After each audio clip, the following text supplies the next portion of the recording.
Aku begitu terpukul saat mengetahui anak-anakku ternyata ditelantarkan oleh mantan suamiku dan istri barunya.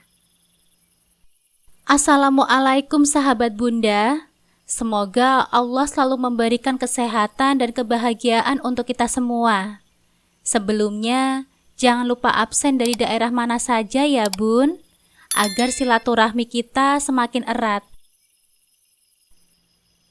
Dasar wanita tidak punya perasaan. Seenggak-enggaknya kalau makan enak, ingat sama anak. Aku tersenyum seraya menggeleng-gelengkan kepalaku, membaca komenan Mas Andra di postingan yang baru saja aku unggah di status Facebookku beberapa menit yang lalu. Aku sudah menduga, dia pasti selalu menstalking sosmedku. Dan aku memang sengaja memamerkan kehidupanku saat ini, yang jauh lebih baik daripada saat bersamanya dulu. Dulu jangankan untuk makan enak, bisa makan dengan kenyang saja aku sudah sangat bersyukur. Aku tidak merespon komenan laki-laki yang pernah bergelar menjadi suamiku, dan lebih memilih untuk membalas komenan teman-teman yang lain. Saat tengah asik berbalas komentar, ponsel dalam genggamanku pun bergetar. Panggilan masuk dari Mas Andra. Aku berdecak kesal. Sudah tahu apa yang akan dia bahas. Meski enggan, tetap saja aku mengangkat teleponnya. Ada apa? Tanyaku ketus. Enak ya kamu, makan enak, ke salon, jalan-jalan, bersenang-senang, berfoya-foya, tapi sama sekali tidak ingat sama anak. Bunda macam apa kamu itu? Dia mencecarku dengan makian. Loh, urusan sama kamu itu apa? Toh aku melakukan semua ini tidak merepotkan kamu, tidak meminta uang sama kamu. Jadi masalahnya di mana? Tanyaku cuek. Heh, kamu bisa makan enak, tapi kamu pikirin gak kalau anakmu makan apa? Hardiknya emosi. Aku tertawa renyah. Kenapa? Apa kamu tidak sanggup lagi untuk menghidupi mereka? Aku sudah minta anak-anak untuk tinggal bersamaku, karena aku tahu sebagai seorang bapak, kamu tidak akan bisa memenuhi tanggung jawabmu. Tapi kamu sendiri kan yang kekeh, jadi silahkan urus mereka, berserta dengan semua kebutuhan mereka. Jaga omonganmu. Memang kenyataannya seperti itu kan?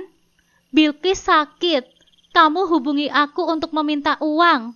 Rena mau masuk sekolah, kamu juga menghubungi aku. Lalu apa peranmu sebagai ayah? Di mana tanggung jawabmu, Mas? Aku balik mencecarnya. Jika tidak menyangkut anak-anak, aku tidak akan sudi mengirimkanmu uang. Lagi pula semua yang aku berikan tidak semuanya sampai kepada anak-anakku. Aku yakin sebagian kamu berikan kepada istri barumu itu kan? Tuduhku. Jaga omonganmu, jangan sembarangan menuduh. Bentaknya. Aku tidak sembarangan menuduh, aku bicara sesuai fakta. Jangan pikir aku tidak tahu berapa biaya pengobatan Bilqis dan berapa biaya untuk masuk sekolah Rena. Aku tahu semuanya, tapi aku anggap uang yang kuberikan itu sebagai sedekah untuk kalian yang tidak mampu. Mutia, teriak Mas Andra. Semua uang yang kamu kirimkan itu memang aku gunakan untuk kebutuhan Bilqis dan Rena. Kamu itu kan bundanya, jadi memang sudah sewajarnya kamu juga ikut bertanggung jawab atas mereka. Dan satu lagi, jangan libatkan Susan dalam masalah ini. Aku masih sanggup menghidupinya, dan aku tidak butuh uangmu untuk diberikan kepadanya. Membiayai istrimu saja sanggup, tapi membiayai anak-anakmu mengeluh. Jika mereka hanya menjadi beban bagimu, kembalikan saja mereka padaku. Dengan senang hati aku akan menerima mereka. Mereka akan lebih bahagia tinggal bersamaku daripada dengan kalian. Tidak, selamanya aku tidak akan menyerahkan Bilqis dan Rena padamu, karena kamu bunda yang tidak becus. Celanya. Oke, tidak masalah. Jadi jangan pernah mengganggu aku lagi dengan urusan biaya. Giliran urusan duit saja mental pengemis. Giliran aku mau bertemu atau hanya sekedar video call dengan anak-anakku kamu persulit. Jadi jangan salahkan aku jika aku juga mempersulitmu untuk mendapatkan duit dariku. Tidak ingin menguras emosi untuk berdebat dengan sang mantan, aku pun memutuskan panggilan. Kuhela nafas dalam-dalam untuk kembali menormalkan detak jantungku yang sempat berpacu. Kutatap foto Bilqis dan Rena di layar ponselku. Aku rindu dengan mereka. Semenjak berpisah dengan Mas Andra 2 tahun yang lalu, aku tidak pernah lagi bertemu dengan mereka. Aku tidak pernah lagi bertemu dengan 2 buah hatiku itu, karena Mas Andra membawanya keluar kota. Mirisnya lagi, untuk sekedar video call atau menelpon selalu saja dipersulit. Dulu aku tidak punya apa-apa dan tidak bisa melakukan banyak hal saat Mas Andra membawa pergi Bilqis dan Rena setelah menjatuhkan talak kepadaku. Akan tetapi, semua itu kujadikan cambuk. Tidak ingin berlama-lama dalam keterpurukan. Aku berusaha bangkit, mencari pekerjaan dan mengumpulkan uang agar suatu saat nanti aku bisa mengambil buah hatiku kembali. Kalian yang sabar ya sayang. Bunda pasti akan menjemput kalian dan kita akan sama-sama lagi. Kuusap bulir bening yang mengalir dari sudut mataku. Sebuah notifikasi chat masuk ke aplikasi WhatsAppku. Segera aku membukanya. Ternyata dari Linda, sepupu Mas Andra. Satu-satunya orang yang bisa aku percaya untuk mengawasi Bilqis dan Rena. Mereka makan dengan sangat lahap, disertai dengan foto Bilqis dan Rena yang sedang makan di rumahnya Linda. Aku tersenyum. Linda benar-benar bisa kupercaya. Uang yang aku kirimkan benar-benar dia jadikan untuk memenuhi kebutuhan Bilqis dan Rena. Ya, kami melakukan itu diam-diam. Mana mungkin aku sanggup makan enak, sedangkan anak-anakku entah dikasih makan apa oleh ayah dan bunda tirinya. Selain mengirimkan uang diam-diam, aku juga sering menelpon diam-diam. Aku menelpon Linda dengan panggilan video, tetapi dia menolaknya. Nanti saja teleponnya. Ada Susan di sini. Jangan sampai mereka tahu kalau kamu bisa leluasa menghubungi Bilqis dan Rena denganku. Bisa-bisa mereka menjauhkan anak-anakmu dariku. Linda mengirimku pesan. Kesal sekali rasanya saat tidak bisa leluasa berhubungan dengan anak-anakku sendiri. Tapi mau tidak mau aku harus bersabar. Ku keluarkan buku tabunganku dari dalam tas. Aku rasa simpananku itu sudah cukup untuk biaya menjemput Bilqis dan Rena yang tinggal di pulau seberang. Seandainya mereka tidak terlalu jauh, mungkin sudah lama aku jemput. Akan tetapi, walaupun dari segi biaya sudah cukup, tetapi aku yakin pasti tidak akan mudah untukku merebut mereka dari tangan Mas Andra. Dia pasti tidak akan semudah itu melepaskan Bilqis dan Rena kepadaku. Aku menjambak rambutku sendiri, merasa frustasi. Hari ini seperti biasa. Pagi-pagi sekali aku sudah bersiap untuk bertolak ke salon tempatku bekerja. Memiliki sedikit ilmu karena dulu sekolah mengambil jurusan di bidang kecantikan, membuatku bisa bekerja di salah satu salon yang lumayan ternama. Saat sedang memoles wajah dengan make up karena profesi yang kugeluti menuntutku untuk berpenampilan menarik, ponsel yang aku letakkan di atas meja riasku bergetar. Segera aku meraih benda itu. Nama Linda terpampang jelas di layar. Segera aku mengusap tombol hijau di layarnya. Tidak biasa Linda menghubungiku pagi-pagi sekali seperti ini. Apa karena kemarin tidak jadi menelpon? Pikirku. Assalamualaikum Linda, sapaku. Mutia, Rena Rena, ucap Linda dengan nafas ngos-ngosan dan suara yang bergetar. Perasaanku mulai tidak enak. Rena kenapa? Rena kenapa, Lin? Tanyaku panik. Rena,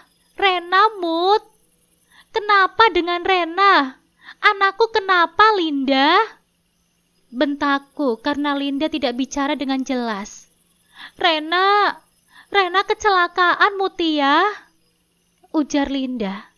Seketika tubuhku melemas, nafasku tercekat di tenggorokan. Aku bergetar, hampir saja ponselku terjatuh. Lalu bagaimana keadaan anakku sekarang? Tanyaku parau. Air mataku mulai menggenangi pelupuk mata. Dia sudah dibawa ke rumah sakit. Terang Linda. Apa yang terjadi sehingga Rena bisa kecelakaan, Linda? Aku juga tidak tahu. Tadi Rena berlari keluar dari pagar rumah Bang Andra. Saat dia menyeberang jalan menuju ke rumahku, tiba-tiba ada mobil yang melintas. Lalu terjadilah. Dan Linda tidak melanjutkan ucapannya. Dan apa, Linda? Dan saat Rena keluar ada Susan yang mengejarnya. Tapi aku tidak tahu. Entah Susan mau menyusul Rena atau apa. Lebih baik kamu ke sini. Lihat keadaan anakmu. Jika memungkinkan, bahwa mereka ikut serta denganmu. Sekarang aku mau ke rumah sakit dulu. Assalamualaikum. Linda pun memutuskan panggilannya. Tubuhku terhuyung. Khawatir luar biasa saat mengingat keadaan Rena. Apalagi mendengar pesan dari Linda. Aku yakin anak-anakku tidak baik-baik saja di sana. Aku harus ke sana. Aku harus menemui anak-anakku dan merampas mereka dari Mas Andra. Bagaimanapun caranya, aku akan memperjuangkan anak-anakku agar bisa tinggal denganku. Akan tidak mungkin aku sendirian saja. Kupijit pelipisku. Kepalaku terasa nyeri karena kupaksa untuk berpikir tentang bagaimana caranya agar aku bisa mengambil anak-anakku dari Mas Andra. Dia pasti tidak akan tinggal diam. Fahri, nama itu melintas dalam benakku. Ya, aku bisa meminta bantuan kepadanya. Fahri adalah temanku. Aku bisa meminta bantuan kepada temanku itu. Tanpa membuang-buang waktu, segera aku menghubungi Fahri. Tidak menunggu lama dia pun menjawab teleponku. Halo Mut, sapanya. Tumben kamu nelpon pagi-pagi. Ada apa? Tanyanya. Tanpa basa-basi aku pun menceritakan apa yang telah terjadi. Selain itu aku juga meminta Fahri untuk menemaniku. Dan beruntung Fahri pun bersedia. Aku pesan tiketnya sekarang, ucap Fahri. Tapi aku menjeda kalimatku. Kenapa Mut? Tanya Fahri. Jika uangku, kamu tidak usah pikirkan soal itu. Yang jelas sekarang kita harus berangkat ke sana. Terima kasih banyak Fahri, ucapku sungkan. Akan tetapi tidak ada cara lain. Aku harus mengetepikan rasa sungkanku kali ini. Bersiaplah, titah Fahri. Dengan pikiran kacau, aku pun bersiap untuk berangkat. Hanya membawa selembar pakaian ganti. Tidak lupa aku menghubungi pemilik salon tempatku bekerja untuk meminta izin. Tidak lama kemudian, Fahri pun datang menjemputku. Kami langsung bertolak ke bandara. Rasa cemas dan khawatir enggan beranjak dari hatiku dan pikiranku. Berkali-kali aku tatap foto Rena dan Bilkis. Bunda sayang sama kalian, lirihku. Tak agar untuk segera bertemu dengan belahan jiwaku yang sudah lama terpisah dariku. Fahri mengusap pelan pundakku. Yang sabar. Sebentar lagi kita akan bertemu dengan mereka, ujarnya. Setelah menempuh beberapa jam perjalanan, akhirnya kami pun tiba di tempat tujuan. Ini kali kedua aku menginjakan kaki di tempat ini. Yang pertama ketika awal menikah dengan Mas Andra. Dia mengajakku ke tanah kelahirannya ini untuk diperkenalkan dengan semua keluarga yang tidak sempat menghadiri pernikahan kami. Saat itu dia sangat bangga karena menikah denganku, bersikap seolah-olah aku adalah segalanya, dan mengatakan hanya maut yang akan memisahkan kami. Namun ternyata beberapa tahun kemudian, dia melupakan semua itu karena kehadiran Susan, maut yang membunuh cinta dan harapan yang sempat kami bangun. Mut, teguran Fahri menyentakkan lamunanku. Kamu masih ingat alamatnya kan? Tanyanya kepadaku. Aku mengangguk. Tapi sebaiknya kita langsung ke rumah sakit saja. Aku akan menghubungi Linda dulu. Kurogoh ponsel dari dalam tas punggung yang aku sandang, lalu menghubungi Linda. Dan aku pun mendapatkan informasi di rumah sakit mana Rena dirawat. Tidak lupa aku meminta Linda untuk merahasiakan kedatanganku. Namun yang membuatku sedikit lega adalah keadaan Rena. Meski sempat tidak sadarkan diri, tetapi Rena tidak menderita luka yang serius. Begitulah keterangan yang disampaikan oleh Linda kepadaku. Kita langsung ke rumah sakit. Kita langsung ke rumah sakit apa mau isi perut dulu? Tanya Fahri kepadaku. Aku menatap laki-laki yang usianya lebih tua 3 tahun dariku. Meski tidak mengatakan kalau dia sedang lapar. Tetapi dari ucapannya, aku menangkap kalau dia memang sedang lapar. Aku tidak boleh egois. Dia sudah berkorban waktu dan mungkin uang untuk menemaniku ke sini. Kita makan dulu saja, jawabku. Fahri mengangguk seraya tersenyum. Ayo, kami mengisi perut sekalian beristirahat di sebuah restoran, masih sekitar bandara. Aku hanya memesan segelas jus karena tidak berselera untuk makan. Apalagi mulutku terasa pahit, sedangkan Fahri memesan nasi goreng. Makanlah walau hanya sedikit, ucap Fahri seraya menyodorkan sendok ke dalam mulutku. Aku menggeleng. Aku tidak lapar, Fahri, tolakku. Tapi kamu butuh makan, butuh energi untuk berhadapan dengan mantan suamimu itu, tutur Fahri. Makanlah sedikit saja. Dia semakin mendekatkan sendoknya ke mulutku. Fahri benar, aku butuh energi untuk menghadapi Mas Andra dan istrinya. Akhirnya aku pun menerima suapan dari Fahri, membuat senyuman merekah di bibirnya yang tipis. Setelah selesai mengisi perut dan beristirahat sejenak, kami pun memutuskan untuk melanjutkan perjalanan yang kurang lebih 2 jam lagi. Saat hendak meninggalkan restoran, ponselku pun berbunyi. Panggilan masuk dari Linda. Halo? Langsung ke rumah Mas Andra saja. Rena sudah mereka bawa pulang. Aku melongo. Kenapa tidak dirawat dulu? Bukannya... Entahlah, aku juga sudah mengatakan itu kepada Bang Andra. Tetapi si Susan itu ngomporin, sungut Linda. Darahku dibuat naik ke ubun-ubun mendengar kabar yang disampaikan oleh Linda. Benar-benar mereka berdua. Baru saja Linda mematikan teleponnya, notifikasi chat masuk ke dalam ponselku. Kali ini dari Mas Andra. Dia mengirim beberapa foto Rena yang sedang terbaring di ranjang rumah sakit. Rena kecelakaan.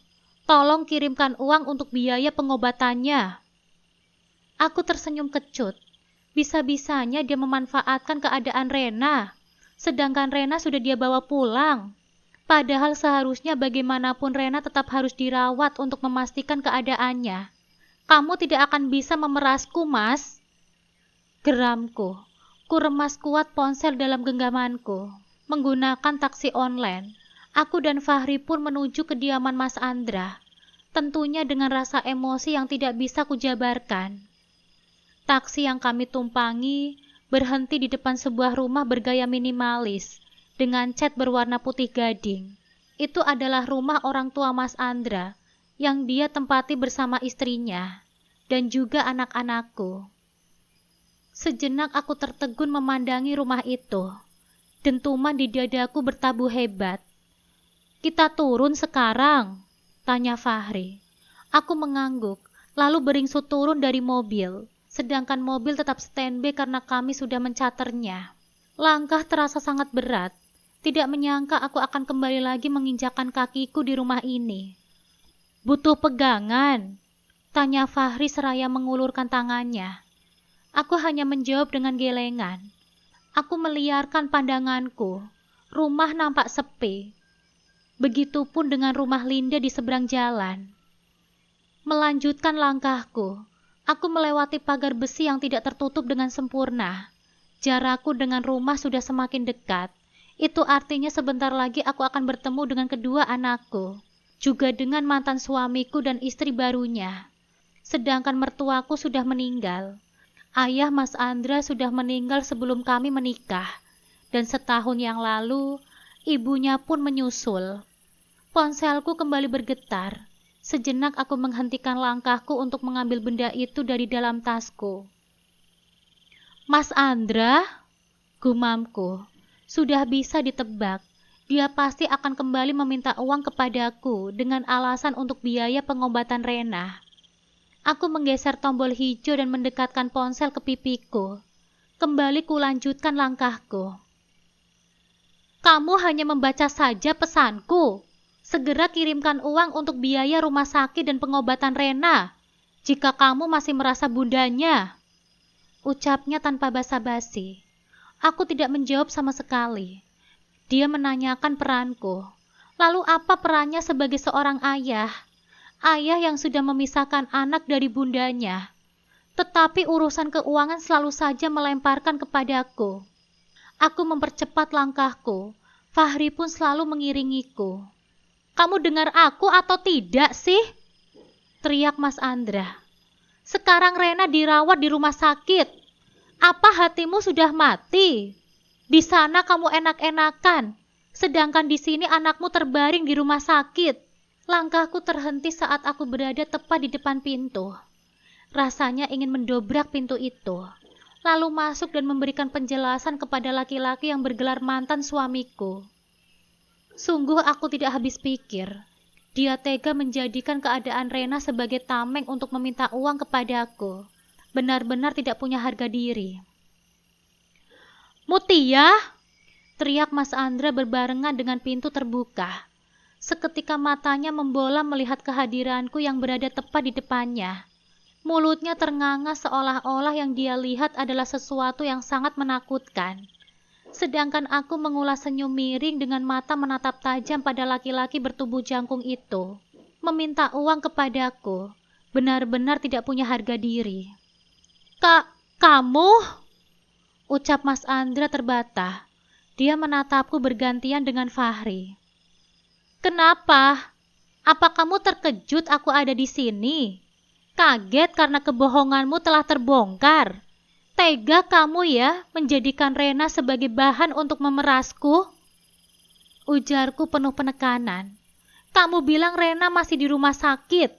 Sedangkan ku hembuskan nafas berat. Aku bingung kata-kata seperti apa yang pantas aku ucapkan untuk laki-laki yang pernah bergelar sebagai suamiku itu. Untuk apa kamu kesini? Tanyanya. Aku tersenyum miring. Dasar bodoh, makiku. Tentu aku kesini untuk menemui anak-anakku, bukan untuk menemui kamu. Di mana anak-anakku sekarang? Tanyaku seraya melipat tangan di dada. Bunda, suara yang sangat kurindukan itu menggema di telingaku, menggetarkan hatiku. Bilkis berlari menghampiriku merobos Mas Andra yang berdiri di ambang pintu. Dia langsung berhambur memelukku. Aku membalas pelukan tidak kalah erat. Aku sangat-sangat merindukan anak-anakku. Bilkis kangen sama Bunda, isak Bilkis. Bunda juga kangen sama kamu, sayang. Aku semakin mendekap tubuh Bilkis yang terasa kurus. Berbeda dengan dahulu. Walaupun hidup kami kekurangan, tetapi Bilkis tidak sekurus ini. Aku menciumi setiap inci wajah Bilkis. Bilkis, ayo masuk, tegas Mas Andra. Bilkis menggeleng. Dia mengusap air mata dengan punggung tangannya. Ayah bilang kamu masuk. Mas Andra menaikkan suaranya, membuat Bilkis terperanjat. Dia punya hak untuk bertemu denganku, Mas, dan kamu tidak punya hak untuk melarangnya, karena aku ini adalah bundanya. Tantangku, dan kedatanganku saat ini adalah untuk menjemput Bilkis dan Rena untuk ikut bersamaku. Mas Andra menggeleng. Jangan mimpi kamu.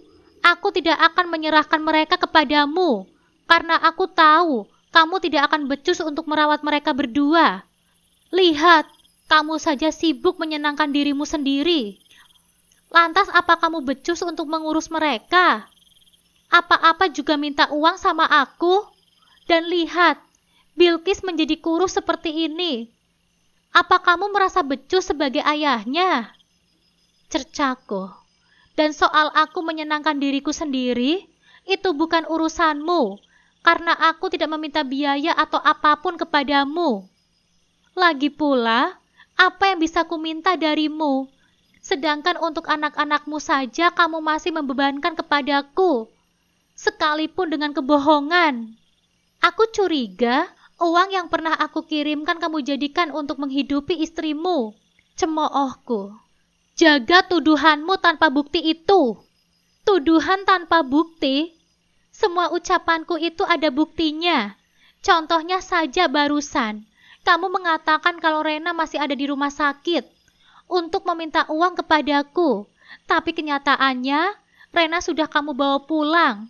Padahal seharusnya dia memang masih butuh perawatan. Mas Andra terdiam. Dia kehabisan kata-kata untuk menjawab. Sekarang menyingkirlah. Aku mau bertemu dengan anakku. Titahku. Akan tetapi, bukannya memberiku jalan. Mas Andra malah menarik Bilqis yang berdiri di sampingku. Beruntung aku memegangi tangan Bilqis sehingga aku bisa mempertahankannya. Bilqis meringis kesakitan karena aku dan Mas Andra saling tarik. Jangan kasar kamu, Mas, tegurku. Lihat, Mas, Bilqis kesakitan. Kamu? Dia mengacungkan telunjuk ke hadapanku. Pergi kamu dari sini. Aku mengangguk. Iya, aku akan pergi, Mas. Aku juga tidak betah berlama-lama di tempat ini. Dan aku juga akan membawa anak-anakku. Aku tidak sudi anak-anakku diasuh oleh orang seperti kamu. Ayah yang tidak bertanggung jawab. Jaga omonganmu. Tangan Mas Andra terangkat hendak menamparku. Namun bukannya takut, aku malah menantangnya. Hei, jaga sikapmu. Dia perempuan. Dengan sigap Fahri berdiri di hadapanku untuk memberikan perlindungan. Kamu siapa? Aku tidak punya urusan denganmu. Mata Mas Andra nyalang menatap Fahri. Urusanku dengan wanita yang tidak tahu diuntung itu. Aku adalah calon suaminya. Jadi apapun urusan Mutia juga menjadi urusanku. Tegas Fahri, membuat Mas Andra melongo. Begitu pula denganku. Akan tetapi, aku tidak terlalu memikirkan ucapan Fahri. Mungkin dia melakukan itu hanya untuk melindungiku dari Mas Andra dan agar tidak dianggap ikut campur. Mas! Mas! Rena, Mas! Terdengar teriakan dari dalam. Aku yakin itu pasti suara Susan. Mendengar teriakan Susan, akhirnya Mas Andra pun beranjak dari pintu. Mengambil kesempatan, aku pun berlari masuk ke dalam menyusulnya. Begitu pula dengan Bilqis dan Fahri.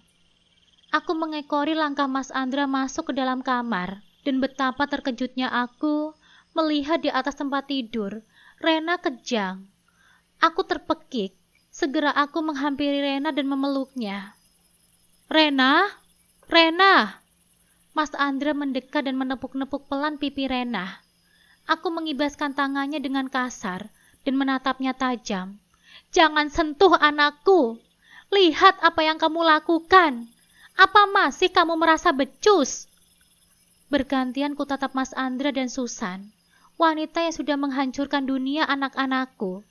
Karena kehadirannya, anak-anakku kehilangan dunia mereka. Fahri, tolong bawa Rena ke mobil. Pintaku pada Fahri. Kalian mau bawa kemana anakku? Cegah Mas Andra.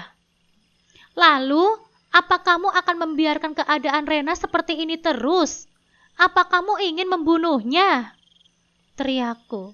Mas Andra benar-benar memancing emosiku. Tidak, kamu hanya memanfaatkan keadaan untuk membawa mereka pergi dari sini. Aku tahu isi otakmu, Mutia. Dasar perempuan licik, makinya. Aku peringatkan, jangan pernah kalian berani membawa anak-anakku keluar di rumah ini. Atau apa, Mas? Tantangku. Aku tidak takut dengan ancamanmu. Aku tetap akan merebut anak-anakku dari kamu, meskipun aku harus mati di tanganmu. Di dalam dekapanku, tubuh Rena masih kejang-kejang, Tidak sanggup aku melihatnya. Fahri, tolong bawa Rena dari rumah ini, pintaku. Dan kamu tidak akan bisa menahanku. Atau aku menyalakan kamera ponselku dan mengarahkannya kepada Rena, Mas Andra, dan Susan. Atau kalian akan aku laporkan ke polisi dengan tuntutan menelantarkan anak, ancamku. Mas Andra tidak berkutik, dan akhirnya aku dan Fahri bisa membawa Rena beserta Bilkis keluar dari rumah itu. Ku dekap Rena dengan erat, berkali-kali aku ciumi wajahnya, sama seperti Bilkis. Rena pun nampak kurus. Rena tidak lagi kejang seperti tadi, tetapi dia masih belum membuka matanya. Sayang, bangun nak, ada bunda di sini, ucapku. Air mataku membanjiri pipiku. Rena sayang. Tidak berhenti aku memanggilnya, berharap Rena akan mendengarnya, lalu sadar dan melihatku ada bersamanya. Di sampingku Bilkis duduk sambil terus memelukku. Aku bisa merasakan dia begitu merindukanku. Ku kecup ubun-ubunnya penuh kasih. Pak, bisa lebih cepat? Ucapku pada supir taksi. Laki-laki berkumis tebal itu mengangguk dan menambah laju mobilnya. Aku menoleh ke arah belakang. Ada mobil berwarna putih mengikuti kami. Mobil yang tadi kulihat terparkir di halaman rumah Mas Andra. Sepertinya dia mengikuti kami. Aku meminta kepada supir taksi untuk membawa kami ke rumah sakit swasta. Sepengetahuanku, itu adalah salah satu rumah sakit terbaik di kota ini. Tanpa membantah, supir taksi pun menuruti ucapanku. Tidak lama kemudian, mobil mulai memasuki area rumah sakit. Gerbang selamat datang menyambut kedatangan kami. Mobil berhenti di parkiran. Bergegas Fahri turun dan mengambil Rena dari pangkuanku, lalu menggendongnya. Aku menyusulnya kemudian. Tanganku selalu menggandeng erat tangan Bilkis. Hari ini untuk pertama kalinya, kulit kami bersentuhan setelah hampir 2 tahun terpisah. Aku tahu, itu masa-masa yang tidak mudah untuk aku dan anak-anakku. Selang beberapa saat, mobil putih yang sedari tadi mengikuti kami pun terparkir di samping mobil yang kami tumpangi. Dan benar saja, Mas Andra dan Susan turun. Tidak ingin bertemu dengan mereka karena takut tidak bisa mengendalikan emosiku. Bergegas aku mengajak Bilkis menyusul Fahri yang sudah berada di pelataran rumah sakit. Nampak beberapa tenaga kesehatan menghampirinya. Mutia, tunggu! Cegah Mas Andra menahan langkahku. Dia berlari menghampiriku dan menghalangi jalanku. Aku menatapnya dengan tajam. Aku sedang tidak ingin berdebat denganmu saat ini, Mas. Tapi ingat, urusan kita belum selesai. Ucapku dengan penuh penekanan. Kenapa kamu membawa Rena ke sini? Ini rumah sakit swasta, Mutia. Harganya mahal. Kenapa tidak ke rumah sakit? Lantas, apa urusannya denganmu? Aku mau bawa kemanapun mereka itu anakku. Itu hakku. Sambarku. Mas Andra benar, Mutia. Hanya akan buang-buang uang saja jika ke rumah sakit ini. Kualitasnya juga sama saja dengan rumah sakit negeri. Susan ikut bersuara. Mendengar suaranya saja sudah membuat telingaku ingin meledak. Apalagi mendengar ucapannya. Aku terperangah. Tidak habis pikir dengan jalan pikiran dua manusia itu. Itu bukan urusanmu. Lagi pula, yang akan membayar biaya rumah sakit ini adalah aku. Uangku sendiri. Jadi itu urusanku. Kalian yang sama sekali tidak berkontribusi atas apapun, sebaiknya tidak perlu berkomentar. Kecuali... Aku menjeda ucapanku. Ku tatap mereka remeh dengan menyunggingkan senyuman miring. Sudahlah, aku yakin kalian tidak akan sanggup jika aku meminta kalian untuk membiayai pengobatan Rena. Apalagi kamu. Aku mengacungkan jari telunjuk tepat di hadapan Mas Andra. Untuk makan saja selalu mengemis. Cemoohku. Kalau rasanya tidak sanggup mengurus anak-anakku, lebih baik ngomong. Lihat tuh. Anak-anakku jadi kurus kering seperti itu. Aku yakin Selain kurang perhatian dan kasih sayang, mereka juga kurang makan. Cercaku. Mas Andra dan Susan melongo. Wajah mereka merah padam seperti terbakar api mendengar cecaanku. Ayo sayang, kita masuk. Aku mengajak Bilkis meninggalkan ayah dan bunda tirinya itu. Aku mematung mendengar penjelasan dokter yang mengatakan ada benturan cukup kuat di kepala bagian belakang Rena. Dan meski tidak terlalu serius, tetapi tetap saja harus mendapatkan perawatan. Dokter tersebut juga sangat menyayangkan karena Rena langsung dibawa pulang dari rumah sakit. Akan tetapi, beruntung aku segera membawanya kembali ke rumah sakit. Keterangan yang diberikan oleh dokter berbeda dengan informasi yang aku dengar dari Linda. Sepertinya Mas Andra dan Susan sengaja memberikan informasi yang tidak benar kepadanya. Setelah dokter dan 2 orang perawat keluar dari kamar Rena, aku menghampiri Mas Andre yang berdiri berdampingan dengan Susan di sisi kiri ranjang. Kalian lihat kan? Kalian dengar penjelasan dokter tadi kan? Lalu kenapa kalian tetap memaksa membawa anakku pulang? Apa kalian sengaja ingin membunuhnya? Hardiku penuh amarah. Mutia, bicara apa kamu? Aku itu ayahnya, dan tidak ada seorang ayah pun mengharapkan sesuatu buruk terjadi pada anaknya. Bantah Mas Andra. Tapi buktinya, anakmu kecelakaan dan harus diobati. Tapi kamu malah membawanya pulang. Apa itu namanya, Mas? Mas Andra mengusap wajahnya dengan kasar. Itu salahmu. Aku melakukan itu karena kamu, Mutia. Karena kamu sama sekali tidak bertanggung jawab sebagai seorang ibu. Kamu itu hidup enak, tetapi lupa sama anak-anakmu. Aku melongo. Aku tidak pernah melupakan tanggung jawabku sebagai seorang ibu. Tapi kamu yang tidak melakukan kewajibanmu sebagai seorang ayah. Apa-apa urusan uang kamu selalu melimpahkan kepadaku. Lalu fungsi kamu itu apa? Bahkan kamu tega menjadikan anak-anakmu sebagai tameng untuk mendapatkan uang dariku. Jaga ucapanmu, Mutia. Aku tidak pernah melakukan itu. Semua itu memang untuk anak-anakmu, sangkalnya. Oh, apa kamu lupa kalau kamu baru saja melakukan kesalahan? Kamu menelponku, meminta uang dan mengatakan kalau Rena masih di dalam rumah sakit. Tapi ternyata kamu drama lagi, Mas. Mas Andra terdiam. Apa kamu meminta uang kepadaku untuk menghidupi istrimu itu? Seperti itu, Mas. Tuduhku. Kualihkan tatapanku kepada Susan, tetapi dia tidak berani membalas tatapanku. Jangan sembarangan kamu, Mutia. Aku tidak butuh uangmu untuk membiayai istriku, karena aku juga bekerja. Kilah Mas Andra. Aku tersenyum miring. Luar biasa sekali, sanggup membiayai istri tapi tidak sanggup membiayai dan mengurus anak-anaknya. Ayah macam apa kamu itu, Mas? Kamu tidak punya otak. Aku mengetuk-ngetuk telunjuk ke keningku. Mutia, sudah Mut.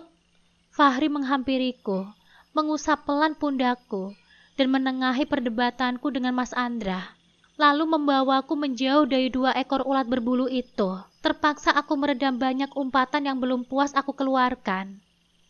Kuhempaskan bobotku di kursi, lalu menghela nafas berat untuk menormalkan detak jantungku yang sempat berpacu hebat. Bilkis mendekat, lalu duduk di pangkuanku. Aku mengesampingkan emosiku. Saat ini aku harus menempatkan diri sebagai bunda yang memberi kenyamanan kepada anak-anakku. Tidak mudah memang memadamkan bara kemarahan. Tetapi saat melihat Bilkis dan Rena yang masih terbaring dan belum sadar, sedikit bisa membuat akal sehatku berfungsi. Aku memperhatikan Bilkis. Pakaian yang dia kenakan nampak lusuh. Warnanya sudah pudar dan kainnya sudah menipis. Belum lagi bintik-bintik hitam yang menghiasi beberapa bagiannya. Kualihkan kembali pandanganku pada Mas Andra dan Susan. Pakaian yang mereka kenakan nampak kinclong. Kontras sekali perbedaannya dengan anak-anakku. Dugaanku tidak salah lagi. Mereka sepertinya memang benar-benar tidak mengurus anak-anakku dan hanya memanfaatkan untuk mendapatkan uang dariku. Tidak tega melihat Bilqis yang nampak kucel, aku pun mengajaknya keluar, berniat mengajaknya makan dan membelikan pakaian, lalu meminta Fahri dan petugas untuk menjaga Rena sementara. "Bilqis sudah makan?" tanyaku pelan. Bilqis mengangguk. "Sudah, Bun. Tadi pagi," jawabnya. "Tadi pagi?" Aku melirik jam di pergelangan tanganku. Sebentar lagi bahkan mau maghrib, dan Bilqis mengaku baru makan tadi pagi. "Baru sekali makannya?" tanyaku. "Bilqis memang susah disuruh makan," sambar Susan. "Iya, Bun. Kalau sudah pagi sudah makan, maka malamnya baru makan lagi," sahut Bilqis pelan. Aku terdiam. Pantas saja anakku kurus. Ternyata makannya dijatah hanya 2 kali sehari saja. "Kenapa bisa seperti itu? Kenapa siang nggak makan?" pancingku, berharap Bilqis menceritakan semuanya kepadaku di hadapan ayah dan ibu tirinya agar kedok mereka terbongkar. Bukannya menjawab, Bilqis hanya menunduk dalam. Aku yakin ada yang dia rahasiakan, dan aku akan mencari tahu. Aku harus tahu apa saja yang dilakukan oleh Mas Andra dan Susan terhadap anak-anakku.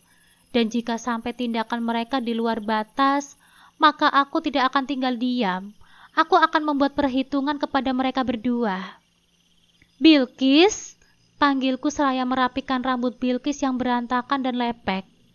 Bilqis mengangkat wajahnya, lalu menatap pada Mas Andra dan Susan yang juga tengah menatap kepadanya. Entah apa yang mereka bicarakan melalui tatapan itu. Aku semakin yakin ada sesuatu yang berusaha mereka tutupi dariku. "Kita makan di luar yuk," ajakku. Bilqis menoleh kepadaku, namun dia tidak menjawab. "Bunda lapar. Temani Bunda makan yuk sayang," bujukku. Bilqis mengangguk pelan. "Iya Bunda," jawabnya lemah. Aku mengulas senyum. "Fahri, aku keluar sebentar ya. Tolong titip Rena. Gak apa-apa kan?" pamitku pada Fahri. Fahri mengangguk. "Gak apa-apa. Aku pasti jagain Rena kok." "Terima kasih. Kalau ada apa-apa segera hubungi aku ya," pesanku. "Jangan khawatir," jawab Fahri. Sebelum keluar aku kembali menghampiri Mas Andra. "Silahkan tinggalkan tempat ini, karena kalian tidak dibutuhkan. Dan satu lagi, jangan berani mengambil tindakan apapun terhadap Rena," tegasku. Sebelum mereka bersuara, segera kubuka langkah menggandeng Bilqis. Aku mengajak Bilqis makan di sebuah restoran Padang tidak jauh dari rumah sakit. Kupesankan berbagai macam hidangan kesukaan Bilqis. Bilqis makan dengan lahap. Terlihat sekali dia begitu menikmati hidangannya. Entah dia benar kelaparan atau tidak pernah makan makanan yang enak. Akan tetapi, tidak mungkin jika dia tidak pernah makan enak, karena rutin setiap bulan aku mengirimkan uang kepada Linda, agar dia memberikan anakku makanan. Sering pula kami teleponan saat Bilqis dan Rena makan bersama di rumah Linda. "Bunda kok melamun?" tanya Bilqis dengan mulut berisi nasi. Aku tersentak. "Bunda senang bisa ketemu lagi sama kamu dan juga Rena." Aku mengusap-ngusap punggung tangannya. "Bilqis kangen sama Bunda enggak?" tanyaku. Bilqis mengangguk. Dia menelan sisa makanan di mulutnya. "Kangen Bunda, sangat kangen." Seketika pelupuk matanya menggenang. "Tapi sekarang kita sudah bertemu, Nak. Bilqis mau kan ikut sama Bunda? Tinggal sama Bunda?" Kembali Bilqis mengangguk. "Tapi apa ayah kasih izin, Bun?" sangsinya. "Soal itu tidak usah Bilqis pikirkan. Biar Bunda yang mengurus. Yang penting Bilqis mau ikut sama Bunda," tuturku. "Ayo sayang, habiskan nasinya. Kalau belum kenyang, bisa tambah lagi. Bilqis bisa makan sepuasnya." "Makasih ya Bun." "Sama-sama sayang." Kembali Bilqis melanjutkan makannya, hingga akhirnya dia selesai dan mengatakan kalau dia sudah kenyang. Bilqis sama Rena sering gak makan enak kayak begini selagi tinggal sama ayah? Aku mulai menelisik. Enggak, Bun. Kami tidak pernah makan enak seperti ini, jawab Bilqis. Sama sekali, tanyaku. Lalu seringnya makan pakai apa, Nak? Hampir setiap hari makan tempe dan tahu dikecapin, Bun. Tenggorokanku terasa tercekat mendengar jawaban Bilqis. Hampir setiap hari, Nak. Iya, Bun. Papa sama Mama Susan juga makan menu yang sama, tanyaku. Aku masih ingat betul kalau dulu Mas Andra tidak suka makan tahu tempe. Entah kalau sekarang seleranya sudah berubah. Sebelum Bilqis menjawab, segera ku keluarkan ponselku dari dalam tasku, lalu menyalakan kamera videonya diam-diam. Aku akan merekam semua jawaban Bilqis. Papa dan Mama Susan tidak pernah makan bareng sama Bilqis dan Rena. Mereka selalu makan sebelum atau sesudah kami makan. Jadi Bilqis tidak tahu apa mereka makan makanan yang sama dengan yang kami makan atau tidak. Terang Bilqis. Tapi Bilqis tidak melanjutkan ucapannya. Tapi apa, sayang? Tapi Bilqis pernah melihat Mama Susan makan, lalu setelah makan dia menyimpan kotak makanan ke kamarnya. Aku sudah menduga, mereka pasti memisah-misahkan makanan anakku, memberikan anak-anakku makanan tahu tempe, sedangkan mereka makanan yang enak. Lagi pula, tidak mungkin mereka yang bisa dibilang berada makan hanya dengan tahu tempe saja setiap hari. Dan Mas Andra, bisa-bisanya dia tega melakukan itu kepada anak-anaknya sendiri. Geram, marah, tentu saja. Lalu Tante Linda, Bilqis dan Rena sering kan makan di rumahnya Tante Linda? Tanyaku. Bilqis mengangguk. Tapi setiap kami ke sana, pasti selalu dipanggil sama Mama Susan dan disuruh untuk pulang. Mama Susan tidak mengizinkan kami main ke rumah Tante Linda. Sudah bisa ditebak, pasti si Susan biang keroknya. Tapi Tante Linda baik. Dia suka diam-diam kasih makanan enak, suka ngajak main kalau Bunda Susan pergi. Kami juga sering dibelikan baju, tapi tidak boleh dibawa pulang ke rumah ayah. Nanti kalau kami pergi lagi, ganti bajunya di rumahnya Tante Linda. Ternyata Linda benar-benar bisa dipercaya. Terus soal makan hanya 2 kali sehari, siapa yang bikin aturan itu? Kembali aku membahas obrolan kami di rumah sakit tadi. Mama Susan, ucap Bilqis jelas.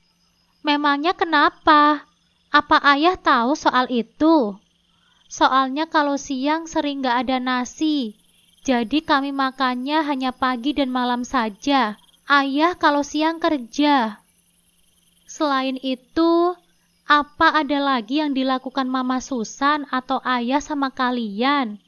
Apa mereka sering marah-marah atau menyubit atau memukuli kalian? Aku menelisik semakin dalam. Bilqis menggeleng. Akan tetapi wajahnya nampak sendu. Bilqis, kenapa? Apa mereka pernah melakukan itu kepada kamu atau pada Rena? Bilqis bungkam seolah mengunci rapat mulutnya. Berusaha memahami keadaan Bilqis dan tidak ingin membuatnya tidak nyaman. Terpaksa ku tahan rasa ingin tahuku, padahal aku sangat penasaran sekali. Apa boleh buat, tetapi setidaknya aku sudah punya satu bukti tentang perlakuan mereka kepada anak-anakku, dan bukti-bukti itu bisa membantuku untuk merebut kembali anak-anakku dari tangan ayah yang tidak bisa bertanggung jawab dan dikendalikan oleh istri barunya.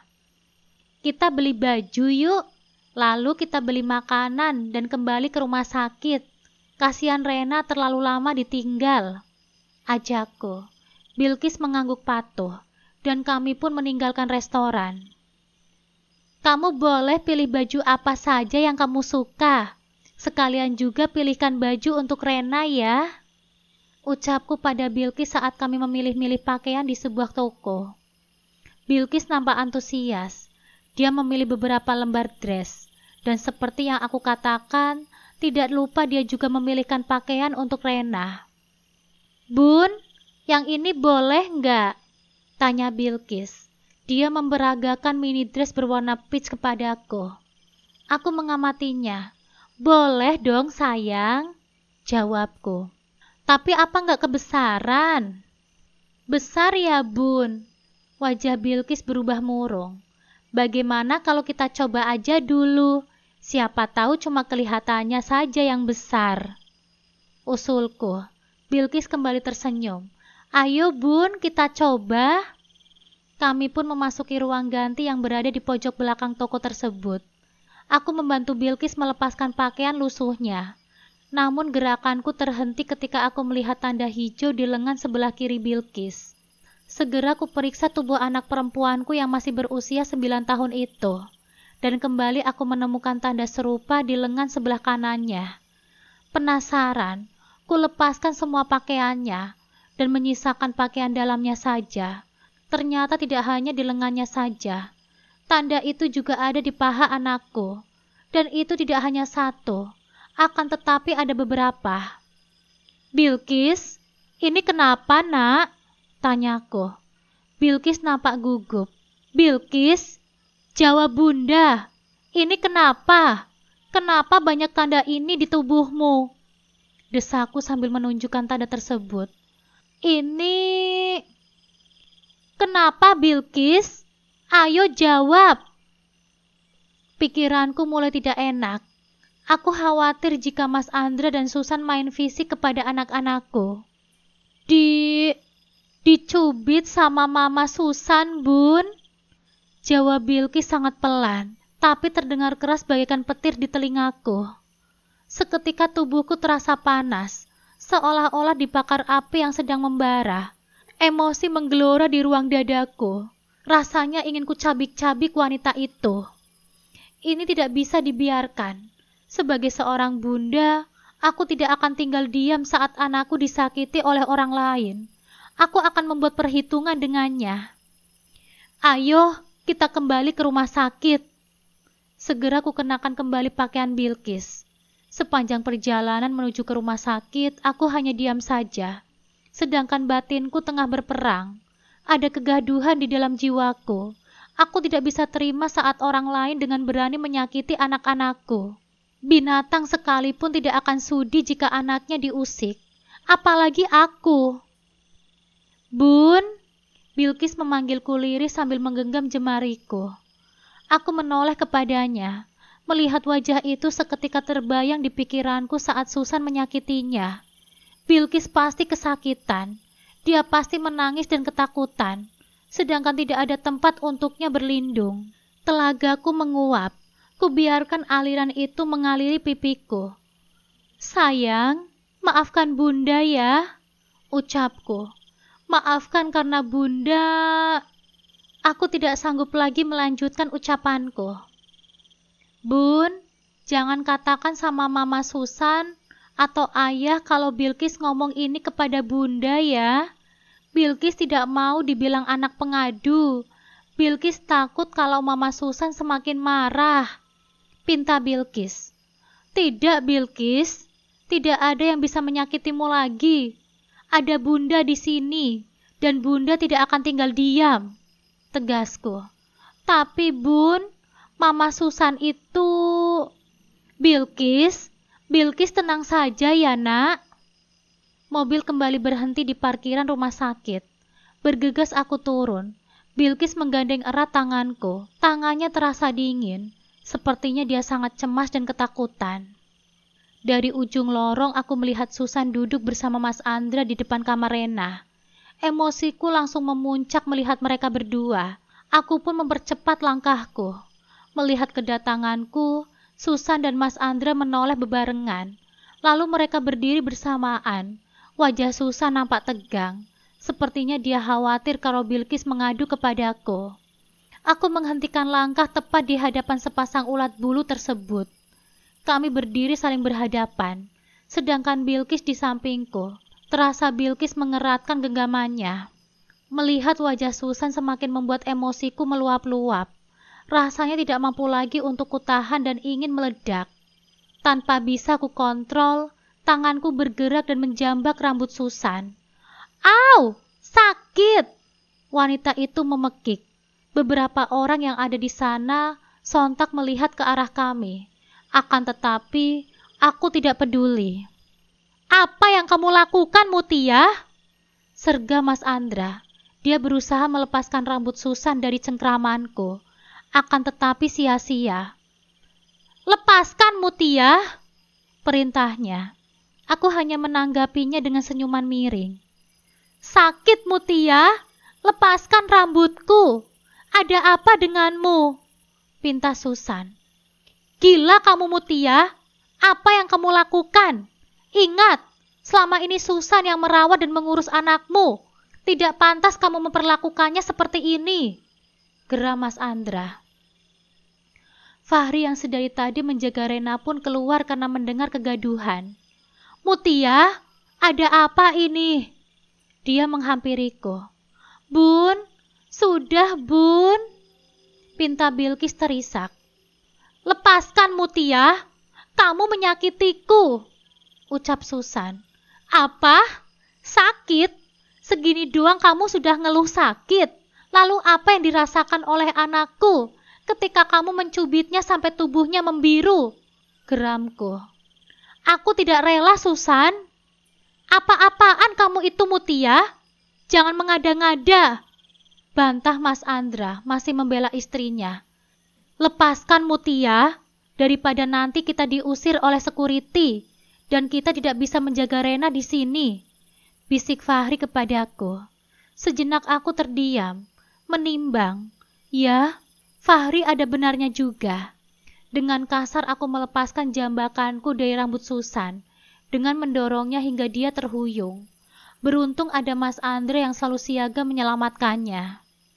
Susan meringis. Dia mengusap-ngusap kepalanya. Wajahnya sudah memerah. Begitupun dengan matanya. Sakit? Tanyaku. Aku melipat tangan di dada dan menatap tajam kepada Susan. Lebih sakit yang dirasakan oleh anak-anakku ketika kamu mencubitnya. Aku tidak pernah mencubit anak-anakmu, Mutia. Aku yang mengurus mereka. Dan aku merawat mereka seperti anak-anakku sendiri. Kilah Susan membela diri. Kamu tidak bisa berbohong, Susan.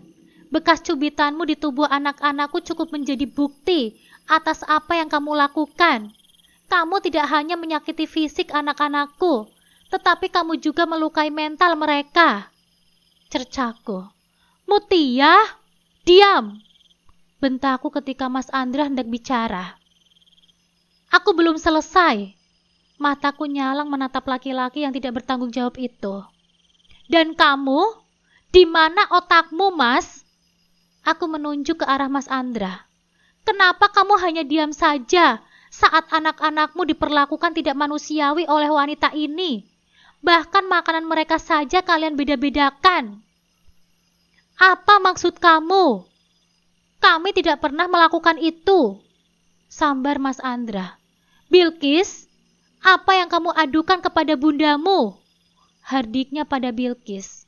Sontak Bilqis beranjak ke belakangku, bersembunyi karena ketakutan. Jangan berani-berani membentak anakku, tegasku. Bilqis memang suka mengada-ngada, dan itu semua pengaruh Linda. Makanya aku melarang mereka bermain ke rumah sepupumu itu. Kamu lihat sendiri kan, sekarang ini akibatnya. Linda memberi pengaruh tidak baik kepada anak-anakmu. Bahkan Bilqis sudah berani berbohong sekarang. Susan berkilah dengan mengambing hitamkan Linda. Mutia, asal kamu tahu saja ya, anak-anak ini sering diajak Linda ke rumahnya. Wanita itu bahkan berani-beraninya membawa Bilqis dan Rena pergi tanpa seizinku. Kamu tahu kan Linda seperti apa? Dia itu wanita nggak benar. Dia berusaha menjelaskan kepadaku. Saat kami tengah berdebat, Linda pun datang. Wanita yang usianya lebih muda dariku itu melangkah mendekat ke arah kami. Celana jin yang robek-robek tidak menutupi kakinya yang putih dengan sempurna. Begitu pula dengan sweater rajut dengan leher rendah mempertontonkan pundaknya. Linda memang terkesan urakan, tetapi aku percaya kepadanya. Buktinya dia bisa memegang amanahku, dan dia juga mengabariku perihal Rena sehingga aku berada di sini dan tahu semuanya. Memang, kita tidak bisa menilai seseorang dari penampilannya saja. Yang penampilannya urakan belum tentu sifatnya tidak baik, dan sebaliknya, yang berpenampilan baik belum tentu sifatnya juga baik.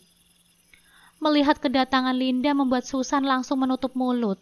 "Kak," sapa Linda kepadaku. Dia memang selalu memanggilku dengan sebutan kakak jika di hadapan orang lain. Berbeda jika kami hanya bicara berdua saja. Dia menyalamiku, lalu memeluk dan mencium pipi kiri kananku. "Jadi Linda yang membawa pengaruh buruk terhadap anak-anakku?" Kembali aku membahas ucapan Susan yang terjeda.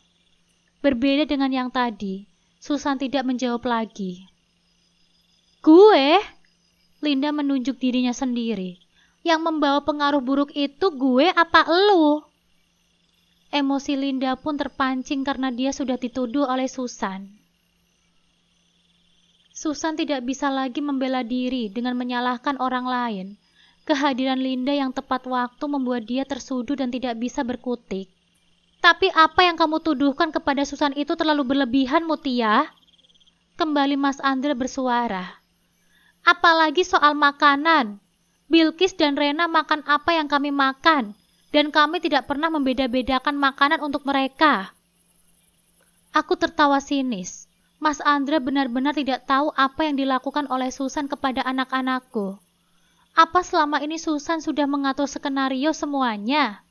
Apa Susan sengaja menyuruh anak-anak makan terlebih dahulu, agar Mas Andre tidak tahu kelakuannya? Susan tidak seperti yang kamu tuduhkan, apalagi sampai main fisik sama anak-anak. Bisa jadi kan, itu hanya bekas benturan yang kemudian membiru? Ucap Mas Andra. "Aku kenal Susan, Mutia," tegasnya. "Kamu terlalu melebih-lebihkan." "Oh iya? Ayo ikut aku, agar kamu tahu seperti apa wajah asli istrimu itu. Sepertinya kamu tidak tahu kalau di balik topeng malaikat yang dia kenakan, dia hanyalah seorang iblis. Iblis yang memperdayakanmu sehingga pintu hatimu tertutup pada anak-anakmu sendiri." Aku mengajak mereka masuk ke dalam kamar Rena, melepaskan pakaian Bilkis, dan memperlihatkan semua bekas cubitan Susan di tubuh mungil anakku itu. "Apa mungkin bekas benturan sebanyak ini?" tanyaku. Susan terdiam.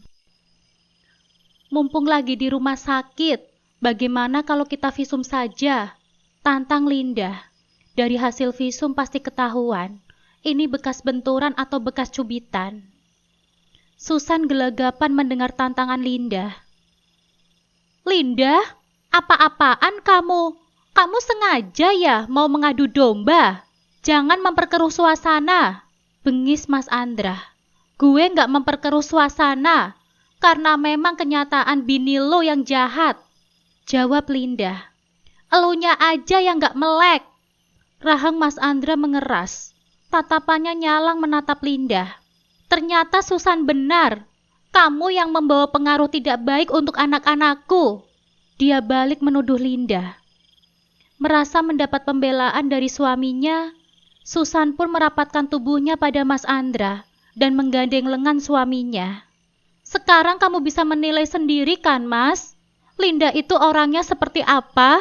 ucapnya mendayu-dayu. "Tidak usah drama kamu. Basi tahu nggak? Sekarang gampang. Untuk mengetahui kebenarannya, kita visum saja. Biar terbukti siapa yang mengada-ngada dan siapa yang membawa pengaruh tidak baik," pangkas Linda. Sementara Linda, Susan dan Mas Andra berdebat, kembali kukenakan pakaian Bilkis. Tidak sanggup aku melihat bekas cubitan Susan di tubuhnya. Hatiku terasa sakit. Ini memang bekas cubitan Mama Susan ya? Bilkis pun bersuara untuk meyakinkan kepada ayahnya, meskipun lirih, tetapi bisa didengar dengan jelas. "Apa?" Kening Mas Andra mengerut dengan mata yang menyipit. Seakan-akan apa yang diucapkan Bilqis tidak jelas di telinganya. "Kamu ngomong apa barusan?" Dia pun melangkah mendekat pada Bilqis. Bilqis merapatkan tubuhnya padaku, seolah-olah sedang mencari perlindungan. Segera aku merangkulnya. "Jangan membuat Bilqis merasa tidak nyaman. Menjauhlah, agar dia bisa menjelaskan semuanya dan bisa membongkar kebusukan kalian." Titahku meminta Mas Andra untuk menjauh dari Bilqis. "Sayang, ayo katakan apa saja yang dilakukan oleh mama tirimu itu," ujarku pada Bilqis. Bilqis terdiam dengan pandangan mengarah ke lantai. "Sayang, ada bunda di sini. Ayo katakan apa saja yang dia lakukan kepadamu," pintaku. Susan menghampiri Mas Andra. "Aku tidak bermaksud untuk mencubit Bilqis, Mas. Aku hanya mengajarkan dia untuk disiplin sejak dini. Aku ingin Bilqis tidak menjadi anak yang manja, dan kita harus membekali mereka dari kecil agar mereka merasa terbiasa."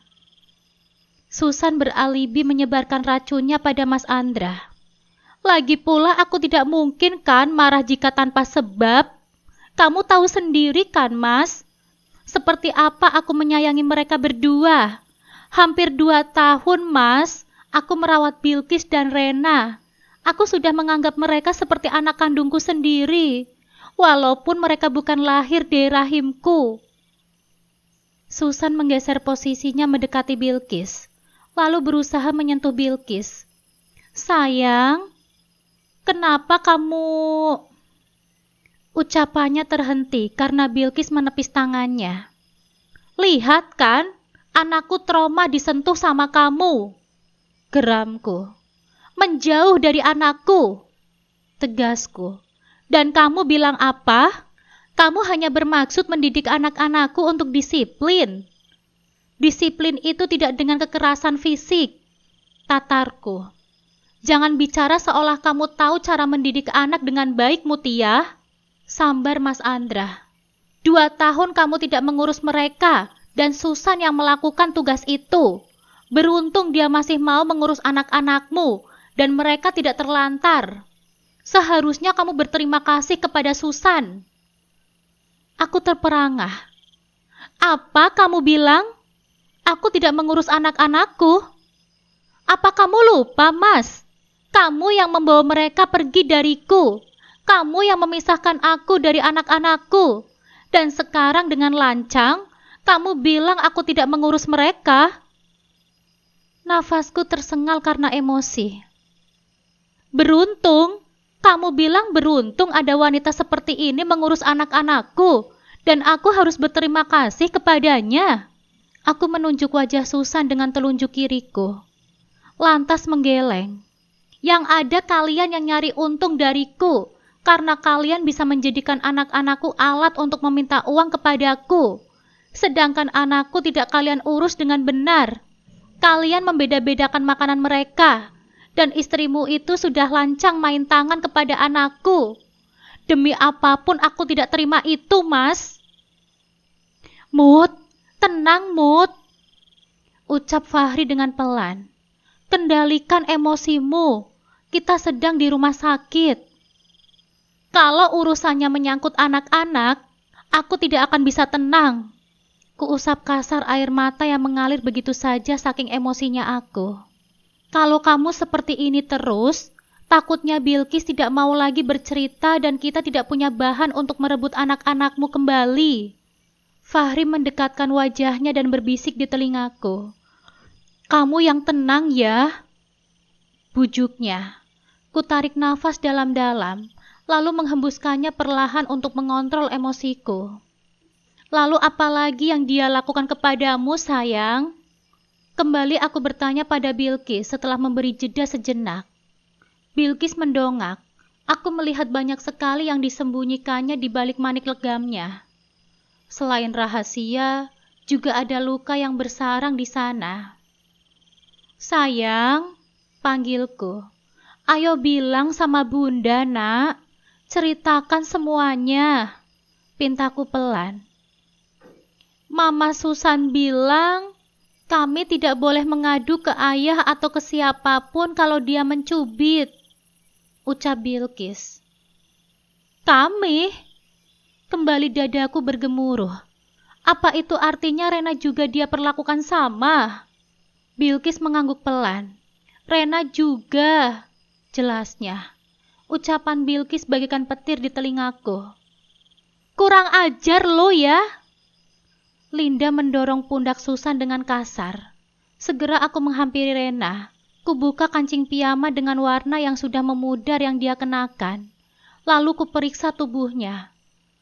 Api emosi semakin membara membakar jiwaku saat aku menemukan tanda yang sama dengan Bilqis di tubuhnya. Tubuhku gemetaran, jemariku mengepal kuat. Tidak sampai di sana, aku pun melepaskan celana Rena. Dan bekas cubitan juga menghiasi pahanya. Rahangku mengeras, gigiku saling beradu bergemelutuk. Kuputar tubuhku, lalu melangkah cepat menuju Susan. Melihat aku mengarah padanya membuat Susan gelagapan. Kupercepat langkahku. Setelah tepat berada di hadapannya, kulayangkan tamparan sekuat tenaga di pipinya yang mulus. Saking kerasnya tamparanku sampai-sampai membuat wanita ular itu tersungkur ke lantai. Rasa panas bercampur perih terasa di telapak tanganku. Mutia! Plak! Aku pun tidak memberi kesempatan pada Mas Andra untuk bicara. Segera kubungkam mulutnya dengan tamparan. Mas Andra memegangi pipinya. Kalian akan membayar mahal atas apa yang kalian lakukan kepada anak-anakku. Dan aku pastikan kalian akan menyesalinya. Ancamku. Nafasku tersengal membuat dada ini ikut turun naik. Berani kamu menamparku, Mutia? Hardik Mas Andra. Matanya nyalang menatapku. Api amarah berkobar di sana. Apa aku harus takut sama kamu? Tidak, Mas. Aku sama sekali tidak takut kepadamu. Kalian telah menyakiti anak-anakku. Berarti kalian sengaja membangun sisi antagonisku. Tantangku. Kubalas tatapannya yang tak kalah nyalang. Ayah macam apa kamu yang membiarkan anak-anaknya diperlakukan buruk oleh orang lain? Dia istriku, bukan orang lain, sambarnya. Dan Susan berhak mengambil tindakan jika anak-anak itu bersalah. Ya, dia memang istrimu, tetapi dia tidak lebih dari sekedar orang lain oleh anak-anakku. Jawabku. Binatang saja tidak akan terima jika anaknya disakiti. Tapi kamu? Aku menatap Mas Andra remeh. Berarti derajatmu lebih rendah daripada binatang. Desisku. Kurang ajar kamu, Mutia. Tangan Mas Andra terangkat hendak melayangkan tamparan kepadaku. Tampar, Mas. Tantangku tak gentar. Aku sudah bilang kan, kalau aku tidak takut denganmu. Di saat bersamaan, Fahri dengan sigap menahan tangan Mas Andra. Jangan kasar sama perempuan, tegurnya. Tangan Mas Andra bergetar dalam cekalan Fahri. Mereka saling menatap dengan dalam kemarahan. Benar-benar gila lu ya, Bang? Linda mendorong dada Mas Andra untuk memisahkannya dengan Fahri. Aku minta sekarang kalian tinggalkan ruangan ini. Titahku. Aku tidak sudi kalian berada di dekat anak-anakku. Aku tidak akan meninggalkan mereka denganmu, apalagi menyerahkan mereka kepadamu. Sambar Mas Andra. Jangan mimpi. Biar hukum yang menentukan. Aku tidak akan tinggal diam dengan perlakuan kalian. Hari ini juga, aku akan melakukan visum terhadap anak-anakku, lalu menuntut kalian dan mengambil alih hak asuh atas anak-anakku. Tegasku. Dan aku tidak akan pernah membiarkan hal itu terjadi. Tantang Mas Andra. Aku tersenyum miring. Ayo kita buktikan. Persiapkan dirimu. Karena aku tidak hanya akan merebut anak-anak darimu, tapi juga menjebloskanmu dan istrimu itu ke penjara. Kualihkan tatapan pada Susan. Linda menarik Susan keluar dari kamar. Lebih baik kalian keluar sebelum petugas mengusir kalian semua dari sini. geramnya. Aku mamanya, dan aku berhak menunggu Rena di sini. Debat Susan. Linda tertawa sumbang. Lo jangan ngelawak, cemoohnya sambil terus menarik lengan Susan. Kamu juga, sebaiknya kamu keluar. Titahku pada Mas Andra. Tidak akan, karena aku tidak akan membiarkan Rena lepas dari pantauanku. Jangan belagu kamu, Mas. Kayak yang selama ini kamu perhatikan mereka saja. Bahkan saat istrimu memperlakukan mereka dengan tidak baik, kamu tidak tahu. Entah benar-benar tidak tahu, atau pura-pura tidak tahu. Tuduhku. Saat tengah berdebat, seorang security pun masuk. Mungkin dia mendengar kegaduhan dari perseteruan kami. Maaf, diminta untuk tidak membuat keributan, dan tolong menemani pasien hanya 2 orang saja, tegurnya. Kemudian beranjak pergi. Dengarkan, jadi silahkan kalian berdua keluar dari kamar ini. Titahku pada Mas Andra. Laki-laki berkumis tipis itu menggeleng. Aku adalah ayahnya. Dia menekankan. Jadi kalau ada yang harus keluar dari sini, itu adalah dia.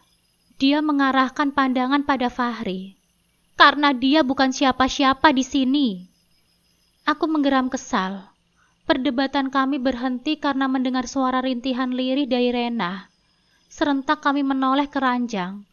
Nampak tubuh Rena bergerak pelan. Segera aku berlari menghampirinya. Sayang, kamu sudah sadar, Nak? Ini Bunda. Bunda ada di sini, Nak. Kudekatkan wajah kami. Membuat ujung hidungku dan ujung Rena nyaris bersentuhan. Kuusap air mataku yang hampir menetes ke wajah anak perempuanku itu. Sejenak Rena tidak bereaksi. Mungkin dia tidak percaya kalau aku benar-benar ada di dekatnya. Ku kecup kening Rena untuk meyakinkan kalau apa yang dia lihat itu adalah benar. Bunda, ujarnya dengan suara lirih. Seketika air matanya berlinang. Aku menggenggam tangan Rena. Kupaksa bibirku untuk mengulah senyum. Walaupun hatiku sangat sakit melihat keadaannya. Iya sayang, ini Bunda. Bunda ada bersamamu. Bisikku parau. Ku kecup jemarinya penuh kasih. Rena meringis pelan seperti sedang menahan rasa sakit. Mana yang sakit, Nak? Tanyaku khawatir. Rena tidak menjawab. Dia hanya memegangi kepalanya. Mungkin karena rasa sakit itu berasal dari benturan saat dia kecelakaan. Dengan sigap, Fahri memencet bel di sisi kiri ranjang Rena. Tidak menunggu waktu lama, seorang dokter dan 2 orang perawat pun datang. Kami diminta untuk memberi jarak agar mereka leluasa memeriksa Rena. Aku memperhatikan setiap tindakan yang dilakukan oleh tenaga medis itu kepada Rena. Dalam hati tidak henti berdoa semoga semuanya baik-baik saja. Selesai memeriksa Rena, segera aku menghampiri dokter tersebut. Bagaimana keadaan anakku, Dok? Tanyaku. Sejauh ini semuanya baik-baik saja. Kami akan selalu mengupayakan yang terbaik agar pasien segera sembuh. Terang laki-laki dengan rambut mulai memutih itu. Maaf, cukup 2 orang saja yang menunggu dan jangan terlalu banyak mengajak pasien berinteraksi karena pasien harus banyak istirahat. Mohon dukungannya. Ucap salah satu seorang perawat. Kemudian mereka pun keluar.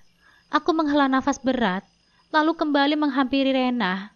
Sepertinya saat ini aku harus fokus dulu kepada kesembuhan Rena dan mengesampingkan hal-hal yang lain.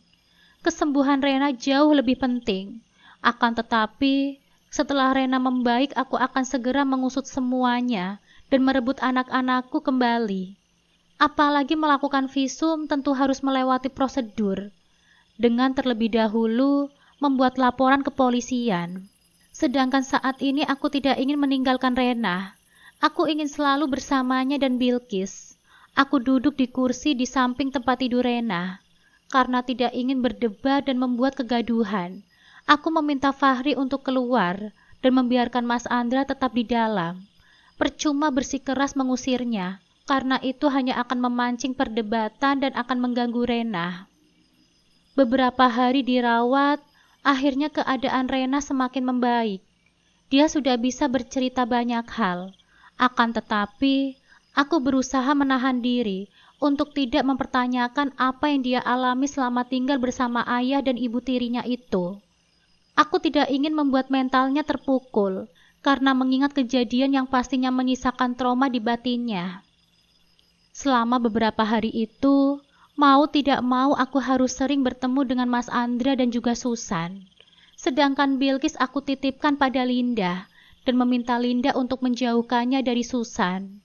Sesekali Linda mengajak Bilqis untuk berkunjung ke rumah sakit. Aku menghela nafas lega saat dokter memberikan keterangan tentang kesehatan Rena. Semuanya sudah baik-baik saja, dan Rena sudah diperbolehkan untuk pulang. Akan tetapi, persetegangan kembali terjadi karena Mas Andra bersikeras untuk kembali membawa Rena ke rumahnya. Sedangkan aku tentu saja tidak mengizinkannya. Membiarkan anak-anakku kembali tinggal bersamanya, sama saja artinya dengan aku membiarkan mereka menyakiti anak-anakku lagi. Dan aku masih waras untuk tidak melakukan hal itu. Mutia, aku mengaku salah. Aku akui kesalahanku. Dan aku meminta maaf yang sebesar-besarnya kepadamu. Aku hilaf. Aku terlalu ingin anak-anak menjadi sempurna. Tetapi caraku salah. Aku sadar, Mutia. Tetapi aku mohon, jangan pisahkan anak-anak dariku. Aku tidak bisa berpisah dengannya. 2 tahun aku telah terbiasa dengan mereka. Dan aku tidak sanggup jika kamu menjauhkan mereka dariku. Susan memohon kepadaku. Dengan berurai air mata dia menyesali perbuatannya. Aku mohon maafkan aku, Mutia. Biarkan anak-anak tetap bersamaku. Aku berjanji tidak akan mengulangi kesalahanku lagi. Dan kamu bisa pegang janjiku itu. Aku yakin, sebagai seorang ibu, kamu bisa kan merasakan apa yang aku rasakan? Aku merasa ada yang aneh dengan sikap Susan. Seharusnya dia bahagia karena tidak ada lagi anak-anakku yang mengganggu hidupnya, dan dia tidak harus bersembunyi-sembunyi lagi jika ingin makan enak. Apa jangan-jangan dia ketakutan karena aku akan membawa masalah ini ke ranah hukum? Pikirku. Sekalipun kamu menangis darah, aku tidak akan terpengaruh dengan ucapanmu. Aku tidak bodoh, Susan. Geramku. Aku akan tetap mengasuskan kalian dan merebut hak asuh anak-anakku kembali. Kamu harus mendapatkan ganjaran atas apa yang kamu lakukan. Aku mohon, jangan lakukan itu, Mutia. Aku tidak sanggup jika harus berpisah dengan anak-anak. Aku sudah menganggap mereka seperti anak kandungku sendiri, Mutia. Dia terus saja mengibah. Akan tetapi, membuatku semakin merasa ada yang janggal dengan sikapnya itu. Kamu tidak ingin berpisah dengan anak-anak, atau tidak ingin kehilangan ini? Linda tiba-tiba muncul. Di tangannya terdapat sebuah map berwarna coklat. Senyuman sinis tersungging dari bibir tipisnya. Dia melangkah menghampiri kami seraya menepuk-nepuk map tersebut. Entah apa yang berada di dalam map itu. Kami semua mengalihkan pandangan pada Linda yang baru saja datang. Dia bersama dengan Bilqis. Berbeda dengan yang kudapati saat pertama kali datang. Saat ini Bilqis nampak terurus. Dia memakai pakaian bagus, juga sepatu. Rambutnya yang sebahu dikuncir kuda, membuat wajahnya terlihat lebih segar. Tidak salah lagi, Bilqis memang lebih diperhatikan saat bersama Linda daripada bersama Susan dan Mas Andra. Bilqis mendekat kepadaku, lalu menyalamiku dan mencium punggung tanganku. Lalu dia beranjak ke Rena. Sepertinya Bilqis merindukan adik semata wayangnya. Begitupun dengan Rena. Senyuman sinis, cemooh, masih tersungging di bibir Linda. Sedangkan tatapannya tidak dia lepaskan dari Susan. Benar kan? Kamu bukan takut kehilangan Bilqis dan Rena, tetapi lebih tepatnya kamu takut kehilangan ini. Lagi-lagi Linda berkata demikian, sambil mengibas-ngibaskan map yang dipegangnya. Entah apa yang tersimpan di dalam map tersebut, dan entah apa maksud ucapan Linda. Kenapa map itu bisa ada padamu? Tanya Mas Andra. Sepertinya dia tahu apa isi map tersebut. Linda terkekeh. Kamu boleh dibego-begoin sama istrimu, Bang. Tapi ayolah, jangan sampai kehilangan ingatan juga. Cemoohnya. Kamu tidak lupa kan, kalau kita itu saudara sepupu. Bapakmu itu adalah adik bapakku. Dan setelah bapakmu meninggal dunia, semua urusan keluargamu diatur oleh bapakku, termasuk ini. Linda memperagakan map tersebut pada Mas Andra. Sebelum bundamu meninggal, beliau menitipkan ini kepada bapakku. Ya, mungkin bundamu sudah punya firasat kalau istrimu ini tidak benar. Dia menatap Susan dengan sudut mata. Bisa tidak untuk tidak selalu menyudutkan Susan di dalam urusan ini? Sambar Mas Andra. Dia terlihat sangat menjaga Susan dan selalu menjadi tameng untuk istrinya. Walaupun dalam keadaan salah sekalipun. Hah? Linda berdecak. Cinta ternyata memang bisa bikin buta, sehingga tidak bisa melihat suatu kesalahan yang terpampang jelas di depan mata. Kemudian dia mendekat kepada Susan. Yakin gak mau kehilangan anak-anak? Bukan karena takut kehilangan ini? Tanyanya lagi.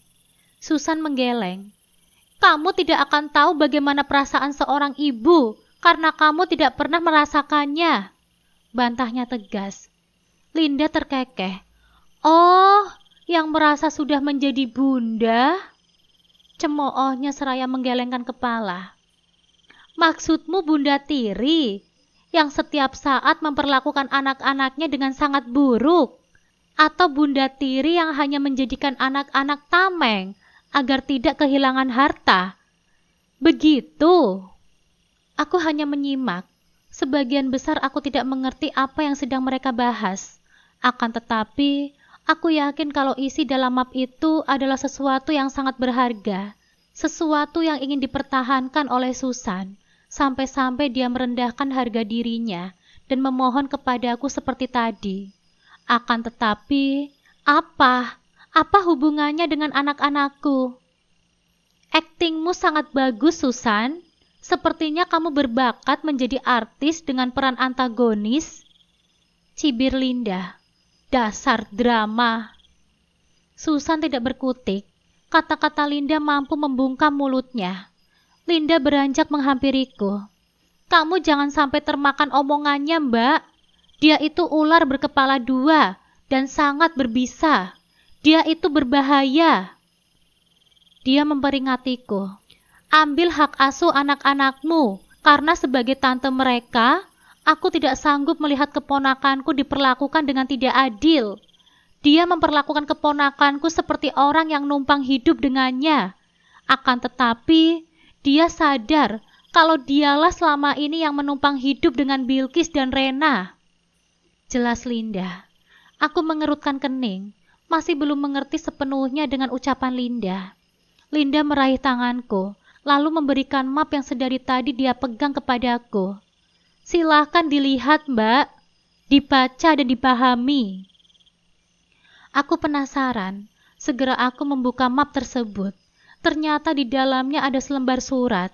Di bagian bawahnya diimbuhi dengan beberapa tanda tangan di atas materai. Aku membaca kertas tersebut dengan saksama. Ternyata itu adalah sebuah surat wasiat yang dibuat oleh bundanya Mas Andra, yang dimana di sana tertera dengan jelas kalau beliau mewariskan hartanya kepada Bilqis dan Rena. Seperti rumah dan toko kelontong yang setahuku saat ini dikelola oleh Mas Andra dan Susan. Selain itu juga ada sebidang kebun kelapa sawit. Aku tersenyum. Sekarang aku baru paham kenapa Susan begitu takut kehilangan anak-anakku. Karena jika hak asuh atas Bilqis dan Rena aku ambil alih, otomatis mereka juga kehilangan apa yang sudah mereka miliki. Benar-benar licik.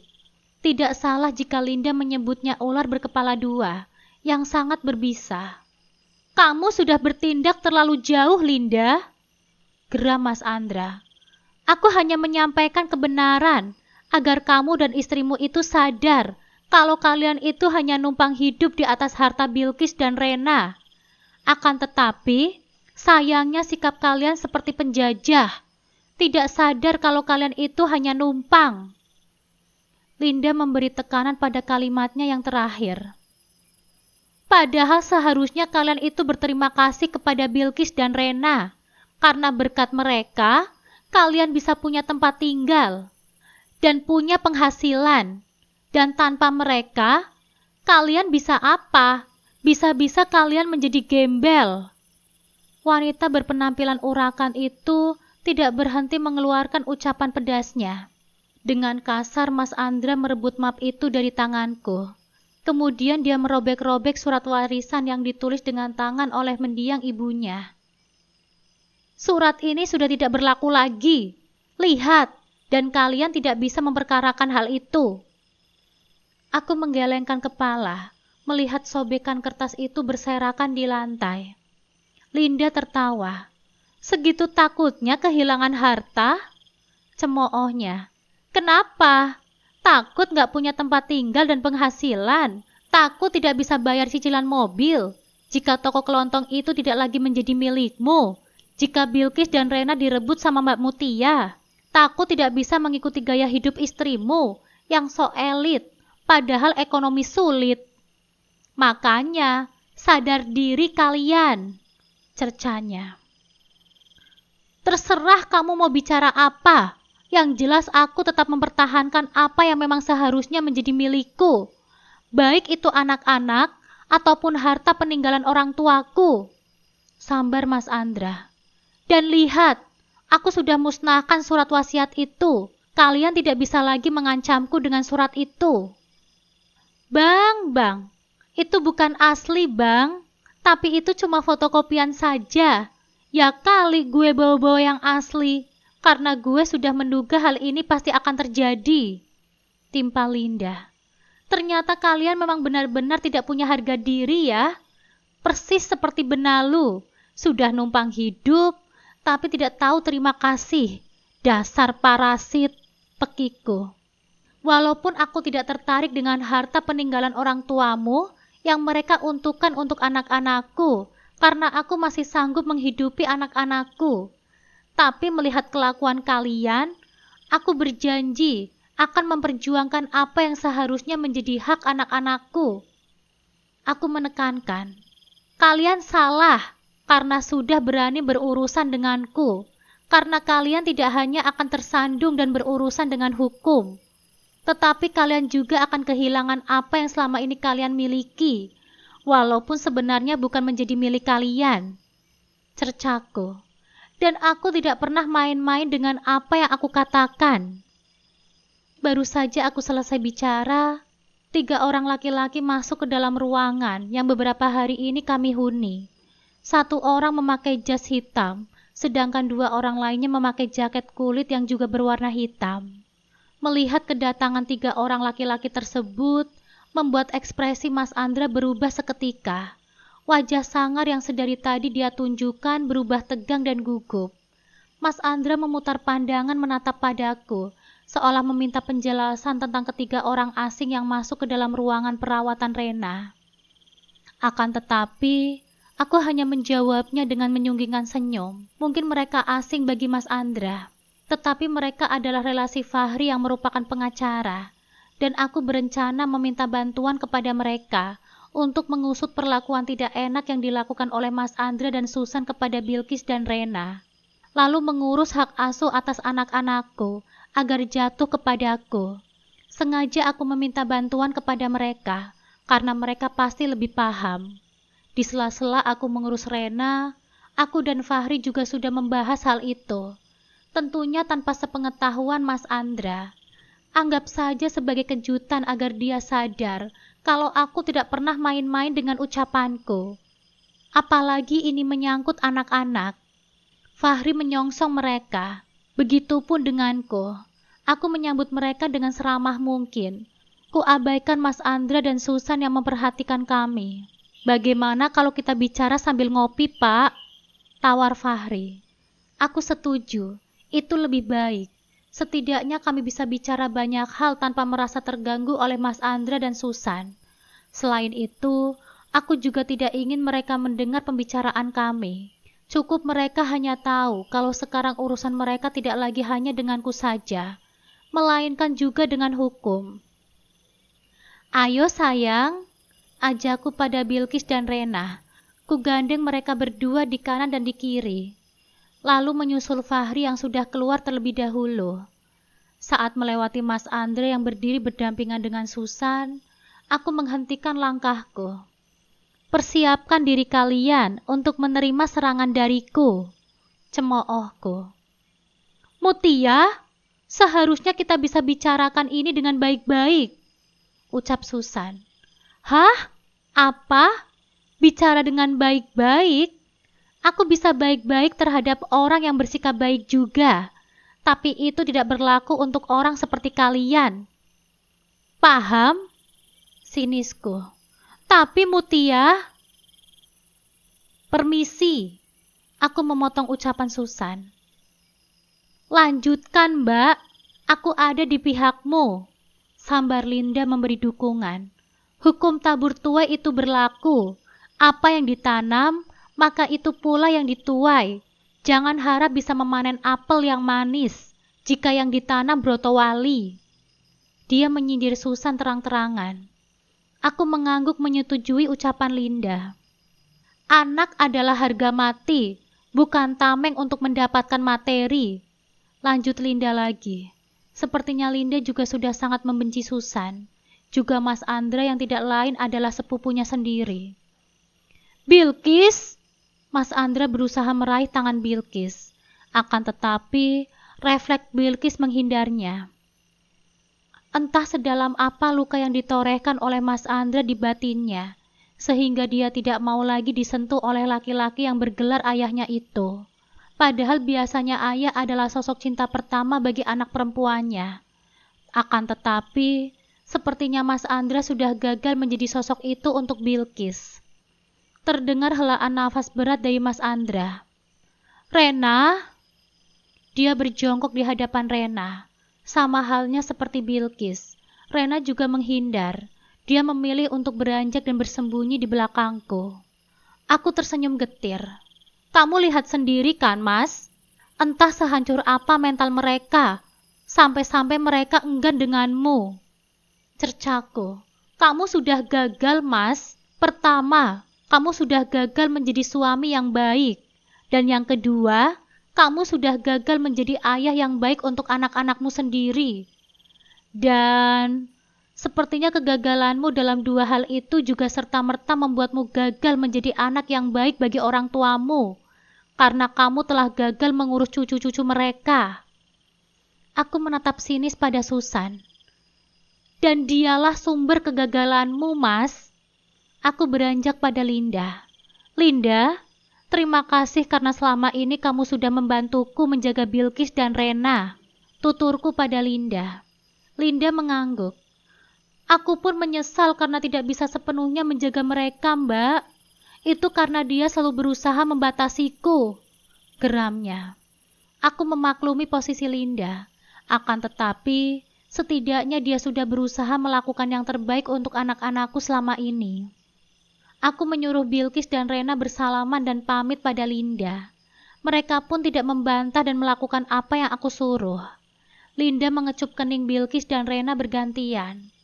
Selamat ya, akhirnya bisa kumpul lagi sama bunda kalian, ujarnya. Tidak segampang itu, sambar Mas Andra. Aku tetap akan memperjuangkan anak-anakku. Jadi kamu jangan merasa sudah menang, Mutia. Ini baru dimulai. Aku mencebik. Ayo, kita mainkan dan kita buktikan siapa yang akan menjadi pemenang dan siapa yang akan kalah dan menjadi pencundang. Yakin mau memperjuangkan anak-anak, bukan mau memperjuangkan agar tidak kehilangan harta benda, karena semua itu milik Bilqis dan Rena. Dan jika Mbak Mutia memenangkan kasus ini, dia tidak hanya mendapatkan anak-anaknya kembali, tapi berikut dengan harta warisan orang tuamu. Soroh Linda. Dan kamu, Susan, Sampai di sini paham kan? Siapa yang dihargai dan siapa yang tidak diharapkan? Ah, kasihan jika kamu punya anak kelak, karena mereka tidak akan kebagian apa-apa. Maklumlah, emak sama bapak mereka cuma hidup numpang. Cibirnya. Aku tertawa renyah, lalu meninggalkan ruang tersebut. Biar Linda saja yang melanjutkan tugasku untuk mengata-ngatai mantan suamiku dan istri barunya. Khawatir jika semakin lama aku berhadapan dengan mereka, maka semakin banyak juga dosaku, karena begitu banyak unek-unek yang bersemayam di hatiku dan meronta-ronta ingin keluar. Terima kasih karena sudah membantuku sejauh ini, ucapku pada Fahri. Lega rasanya karena aku sudah kembali berkumpul dengan anak-anakku, walaupun masih terkendala pengurusan hak asuh. Terlebih aku sudah menyerahkan untuk mengurusi masalah itu ke tangan yang tepat.